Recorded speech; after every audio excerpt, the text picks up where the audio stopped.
গোপাল আসছে মনে হয়। হ্যাঁ, গাড়ি মতো তো লাগছে।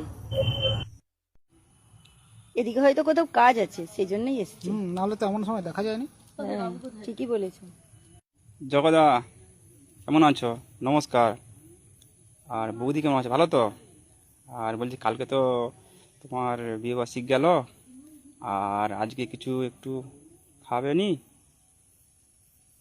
আরে বেচারা এত করে বলছে, তখন একটু কিছু খাইয়ে দাও না। বলছো? ঠিক আছে, চল চল গোপাল, কি খাবি বল? ঘুগনি খাবি?